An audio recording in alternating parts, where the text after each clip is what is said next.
সামিরের কাছে ছুটে চলে।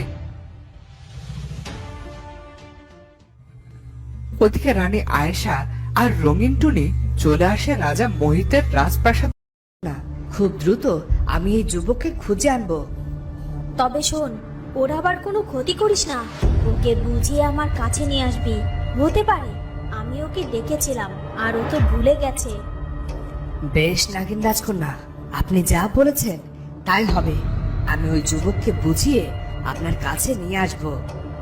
এমনটা বলে পাখিরানী নিজের শক্তি দ্বারা একটা বড় ডানা নিয়ে আসে, আর সেই ডানা মহারানী আয়েশার পিঠে লাগিয়ে দেয়। আরে ডানা, আমার পিঠে ডানা কোথা থেকে এলো? ওদিকে লাল নাগ সামিরকে খুঁজতে খুঁজতে সামিরের বাড়ি চলে আসে আর মানুষের রূপ ধারণ করে। লাল নাগের এই রূপ পরিবর্তন দেখে মুকেশ ভীষণ ভয় পেয়ে যায়। না না না, এ কি দেখছি আমি? সাপ মানুষ হয়ে গেল কিভাবে? সামির বন্ধু, আমাকে ধর। এমনটা বলে মুকেশ জ্ঞান হারিয়ে পড়ে যায়। মুকেশ, মুকেশ, চোখ খোল। আর এই নাগ, কেন এসেছো তুমি আমার কাছে? কি চাও তুমি? দেখো, তোমার এই রূপ পরিবর্তন দেখে আমার বন্ধু কিভাবে অসুস্থ হয়ে পড়লো। চলে যাও এখান থেকে, নইলে আমি তোমাকে আমার তলোয়ার দ্বারা আঘাত করতে বাধ্য হব। সামির, তোমাকে আমার সাথে যেতে হবে। তোমাকে না নিয়ে আমি এখান থেকে যেতে পারবো না। কেন কেন আমি তোমার সাথে যাব? তোমার সাথে যাওয়ার তো আমার কোনো প্রয়োজন নেই।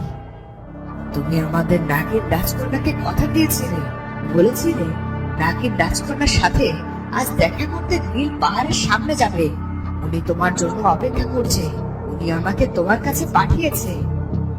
শোনো লাল নাগ, আমি সে সময় নাগিন রাজকন্যার হাত থেকে মুক্তি পেতে ওই কথা বলেছিলাম। এই কথা গিয়ে তোমাদের রাজকন্যাকে বলে দিও, আর ওনাকে এটাও বলে দিও আমার জন্য আমার রাজকন্যা অপেক্ষা করছে। তাই আমি যদি কারোর সাথে নীল সরোবরে যাই, তবে আমার রাজকন্যার সাথেই যাব, ওনার সাথে নয়। সামির, যা বলছো ভেবে বলছো তো? তুমি কিন্তু আমাদের রাজকন্যাকে অপমান করছো। উনি কিন্তু তোমাকে প্রাণে বাঁচিয়েছিলেন। কিছুই ভুলিনি আমি, আর আমি এটাও ভুলিনি উনি যেভাবে আমাকে বাঁচিয়েছিলেন ঠিক সেভাবে আমাকে ছোবলও দিয়েছিলেন। বেশ, আমি নাগিন রাজকন্যাকে গিয়ে এই সব কথা বলছি। ওদিকে টুনটুনি মহারানী আয়েশাকে নিয়ে রাজা মোহিতের কাছে আসার জন্য রওনা দেয়। দেখো টুনটুনি, আমি তোমার মতো উড়ছি। উড়তে তো ভীষণ মজা লাগে। আমিও উড়ছি, তুমিও উড়ছো। মহারানী, আজ আপনি আপনার নিজের পরিবারের কাছে ফিরছেন। সকলের সাথে দেখা হলে আপনার আরো ভালো লাগবে। সুখ পাখি, মায়ের কথা খুব মনে পড়ছে আমার। যদিও আমার বুঝ হওয়ার পর থেকে কখনো মাকে দেখিনি, কিন্তু আজ খুব ইচ্ছে করছে মায়ের কোলে লুকিয়ে কাঁদতে, আমার মনের সব কথা মাকে খুলে বলতে। মা নিশ্চয়ই আমাকে সঠিক পথ দেখাতে পারতো। মা যদি আমার কাছে ফিরে আসতো। রাজকন্যা, কষ্ট পাবেন না। একদিন দেখবেন আপনার মা ঠিক ফিরে এসেছে। আমি তো শুনেছিলাম বড় মহারানীকে নাকি ছোট মহারানী কোথাও একটা পাঠিয়ে দিয়েছিল। তুই কোথা থেকে শুনলি সুখ পাখি? আমি তো এই ব্যাপারে জানতাম না। তখনই সামির রূপকুমারীর কক্ষের জানালা দিয়ে রূপকুমারীর কক্ষে এলো। রূপকুমারী, আমি এসেছি। ও সামির, এভাবে তুমি আবার এসেছো? তোমাকে না নিষেধ করলাম আমাকে না জানিয়ে এভাবে আসবে না। আচ্ছা, যদি তোমার কিছু হয়ে যেত? আমার কিছু হয়ে গেলে আপনি কি খুব কষ্ট পাবেন রাজকুমারী? আমি কেন কষ্ট পাবো সামির? আমি তো রাজকন্যা, সবার জন্য চিন্তা করা আমার দায়িত্ব। তাই চিন্তা হচ্ছিল আর কি, অন্য কিছু ভেবো না। আচ্ছা, সে যাই হোক রাজকন্যা, আপনাকে দেখে মনে হচ্ছে সারাদিন অনেক কেঁদেছেন আপনি। কি হয়েছে বলুন তো আমাকে, আমারও তো জানা দরকার। আমার রাজকন্যার চোখে পানি কেন? সামির, জানো কি হয়েছে? ওই পাজি মন্ত্রী না সুখ পাখি, কিছু বলতে হবে না। রাজকন্যা, কেন ওকে আটকাচ্ছেন? ও কি বলতে চায়? ওকে বলতে দিন। ওই পাজি মন্ত্রী বলেছে তাকে যদি রাজকন্যা বিয়ে না করে তাহলে সে মহারাজকে মেরে ফেলবে। ওর এত বড় দুঃসাহস! সুখ পাখি কিছু ভাববে না, আর রাজকুমারী আপনিও ভাববেন না। মন্ত্রী কিছু করার আগে আমি মন্ত্রীকে শেষ করে দেব। যা ভেবেছিলাম তাই করছো তুমি সুখ পাখি। দেখলি সামিরের কেমন মাথাটা গরম? এই জন্যই তো তোকে বলেছিলাম ওকে কিছু না বলতে। সাবির, মাথা গরম করো না। তুমি কি ভেবেছো মন্ত্রী মশাইকে সরিয়ে ফেলা এতটাই সহজ? যদি তাই হতো তবে আমি নিজে ওকে অনেক আগেই সরিয়ে দিতাম। আমি রাজকন্যা হয়ে যে কাজ করতে পারছি না তা তুমি কি করে পারবে? কেন রাজকন্যা, আমার শক্তি নিয়ে আপনার কি কোনো সংশয় আছে? না সামির, কোনো শঙ্কাই নেই। কিন্তু ভুলবে না, মন্ত্রী মশাইকে শত শত প্রহরীরা পাহারা দেয়। এত প্রহরীর সাথে লড়াইয়ে তুমি একা কিভাবে পারবে? রাজকন্যা, আমার উপরে একবার ভরসা করেই দেখুন। না সামির, এমন কিছু করা যাবে না। আমি রাজকন্যার সাথে একমত। বলে যেও না, এতে হিতে বিপরীত হতে পারে। মন্ত্রী মশাই যদি তোমার ব্যাপারে জেনে যায় তোমাকে বাঁচিয়ে রাখবে না। কিন্তু রাজকন্যা, মন্ত্রী মশাই তো আপনাকে বিয়ের জন্য জোর করবে। আমার ভাগ্যে যা লেখা আছে তাই হবে। এখন তুমি যাও সামির, আর কখনো এসো না আমার কাছে। আমি যা সিদ্ধান্ত নেওয়ার নিয়ে ফেলেছি। মানে কি বলতেছেন রাজকন্যা? কি সিদ্ধান্ত নিয়েছেন আপনি? এটাই যে আমি মন্ত্রীকে বিয়ে করে ফেলবো। এটা আমাদের সকলের জন্য ভালো হবে। আমার বাবার জন্য ভালো, তোমার জন্য ভালো। না রাজকন্যা, আপনি এই বিয়েতে রাজি হবেন না। সামির, তুমি এক্ষুনি চলে যাও, এক্ষুনি চলে যাবে। না না রাজকন্যা, আমি কোথাও যাব না। সুখ পাখি, ওকে বল ও যদি না চলে যায় তাহলে আমি চলে যাচ্ছি। আমি মন্ত্রী মশাইকে গিয়ে আমার সিদ্ধান্তের ব্যাপারে জানাবো। ওদিকে লাল নাগ নাগিন রাজকন্যার কাছে গিয়ে বলল, নাগিন রাজকন্যা, মাফ করবেন। কেন মাফ করবো তোকে? আর কোথায় সেই যুবক? ওকে সাথে না নিয়ে একাই কেন চলে এসেছিস? বলেছিলাম না ওকে সাথে করে নিয়ে ফিরবি। আমি অনেক চেষ্টা করেছি, কিন্তু কিছুতেই পারিনি। আমি পারিনি ওই যুবককে নিয়ে ফিরতে। তাকে বললাম আপনি তার জন্য অপেক্ষা করছেন। সে উত্তরে আমাকে বলল, তোমার নাগিন রাজকন্যাকে গিয়ে বলে দিও যদি নীল সরোবরের পারে যেতেই হয় তবে তিনি তার রাজকন্যাকে নিয়ে নীল সরোবরের পারে যাবে। না, এ জন্মেও বাধা। এ জন্মেও আমি তাকে পাবো না। তার জন্যই তো আমি মরে আবার জন্ম নিয়েছি। আর সে বলল সে আমার হবে না। না, ওকে বোঝাতে হবে, ওকে বোঝাতে হবে আমি ওকে কতটা ভালোবাসি। ওকে আমি আমার আপন করতে চাই। এই জন্মে আমি ওর থেকে দূর হতে পারবো না। রাজকন্যা, অস্থির হবেন না, শুনুন আমার কথা, শুনুন। দেখুন, আপনি ওনাকে চাইলেও উনি আপনাকে চায় না। উনি চায় এই রাজ্যের রাজকন্যা রূপকুমারীকে। লুকিয়ে লুকিয়ে রাজকন্যা রূপকুমারীর সাথে সব সময় দেখা করে। আমি সব খবর নিয়ে এসেছি। চলো চলো লালনাগ, আমি নিজে ওর কাছে যাব। ওকে গিয়ে জিজ্ঞেস করব কেন আমাকে জন্ম জন্মান্তর থেকে দূরে সরিয়ে দিচ্ছে, কেন সে আমাকে গ্রহণ করতে পারছে না। ওকে আজ উত্তর দিতেই হবে। যাবেন না, যাবেন না রাজকন্যা, আপনাকে অপমানিত হতে হবে। যাবেন না আপনি। নাগের রাজকন্যা লাল নাগের কোনো কথাই শোনে না, আর সামিরের কাছে ছুটে চলে। ওদিকে রানী আয়েশা আর রঙিন টুনি চলে আসে রাজা মোহিতের রাজপ্রাসাদের কাছাকাছি। কি সুন্দর প্রাসাদ! এটা কার প্রাসাদ টুনি? এটা কি তোমার প্রাসাদ?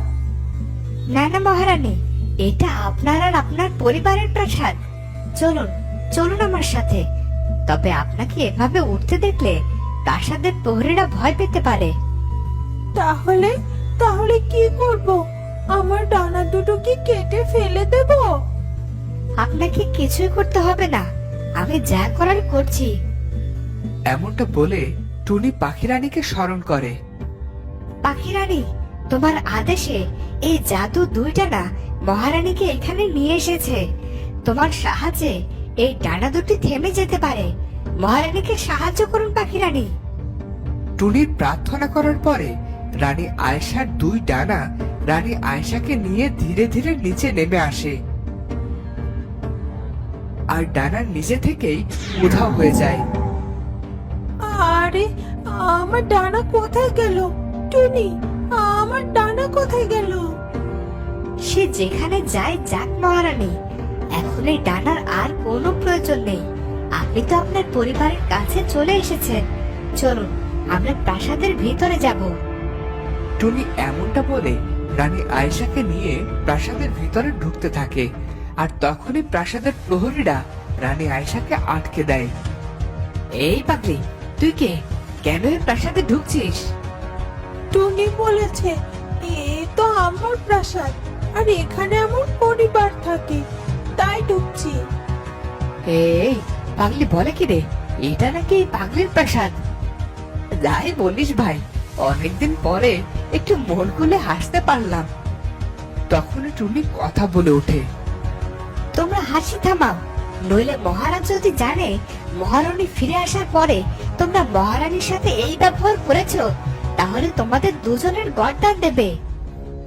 এ বা, এ পাখি বলে কি রে, আমাদের মহারানী নাকি ফিরে এসেছে? এটা কি করে সম্ভব? আমাদের মহারানী তো অনেক আগে হারিয়ে গেছে, সে তো অনেক বছর আগের কথা। এত দিনে হয়তো মহারানী মরেও গেছে, আর তুই এসেছিস গুজব রটাতে। আমি সত্যি বলছি নাকি গুজব রটাচ্ছি সব প্রমাণ হয়ে যাবে। মহারাজকে খবর দাও। যদি তোমরা খবর না দাও তো ঠিক আছে, আমি উড়ে গিয়ে খবর দিচ্ছি। এরপর তোমাদের মহারাজ কি শাস্তি দেবে এটা চিন্তা করে দেখো। টুনির মুখে এমন কথা শুনে প্রহরীরা একে অন্যের মুখের দিকে তাকিয়ে দেখতে থাকে, আর একে অন্যকে বলে, এই চল গিয়ে মহারাজকে খবর দিই, কারণ এই পাখিটা যদি সত্যি বলে থাকে আর ইনি যদি আমাদের মহারানী হয়, আর আমরা তো এই মহারানীর সাথে দুর্ব্যবহার করেছি, তাহলে মহারাজ আমাদের গর্দান দেবে। তাই চল বন্ধু। এই পাখি, তুই এনাকে নিয়ে এখানেই অপেক্ষা কর, আমি এখনই গিয়ে মহারাজকে জানিয়ে আসছি। যাও, দ্রুত গিয়ে খবর দাও। প্রহরীরা এরপর চলে যায় মন্ত্রীর কক্ষে।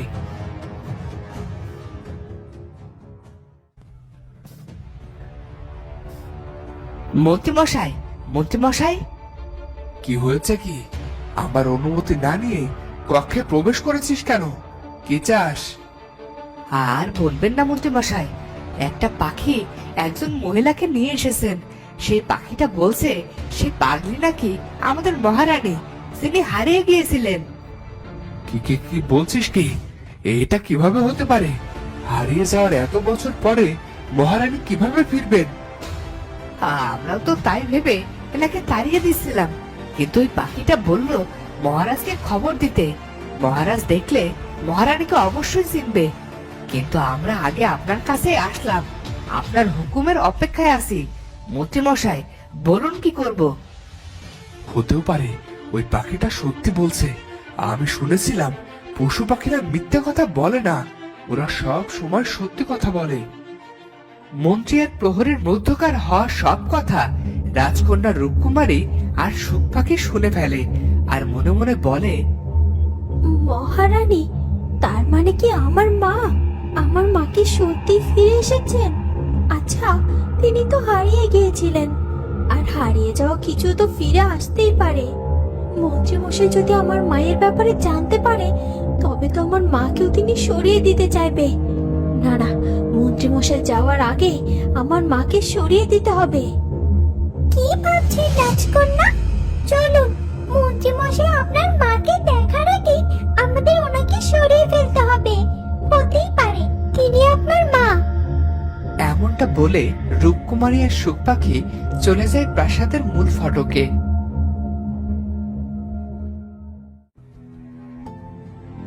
সেখানে গিয়ে রূপকুমারী দেখে একজন পাগলি মহিলা আর একটা পাখি অপেক্ষা করছে। এই তুমি রঙিন টুনি না? হ্যাঁ, আমি তো রঙিন টুনি। তোমাকে কোথাও দেখেছিলাম আমি, চেনা চেনা লাগছে।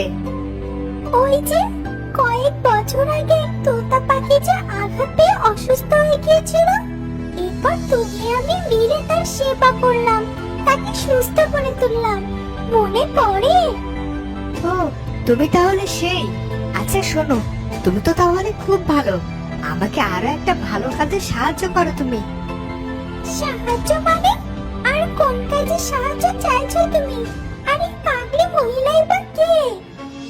ইনি পাগলি নন, পাখি রানী বলেছেন ইনি এই রাজ্যের মহারানী আয়েশা।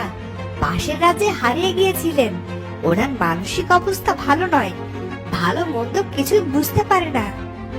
পাখি রানী, তিনি তো কখনোই কিছু মিথ্যে বলেন না। রাজকন্যা, ইনি তাহলে সত্যি আপনার মা, কারণ পাখি রানী কখনো মিথ্যে কথা বলে না। সুখ পাখি, এ আমি কাকে দেখছি? এ কি সত্যি আমার মা? তো বন্ধুরা, কি মনে হয় তোমাদের, রানী আয়েশা কি নিজের যোগ্য সম্মান পুনরায় ফিরে পাবে? জানতে হলে রূপকুমারী ও সুখ পাখি পরবর্তী পর্বটি দেখতে ভুলো না। আর আজকের ভিডিওটি ভালো লাগলে অবশ্যই সাবস্ক্রাইব করে বেল আইকনটি বাজিয়ে দিও। দেখা হচ্ছে পরের ভিডিওতে। ধন্যবাদ।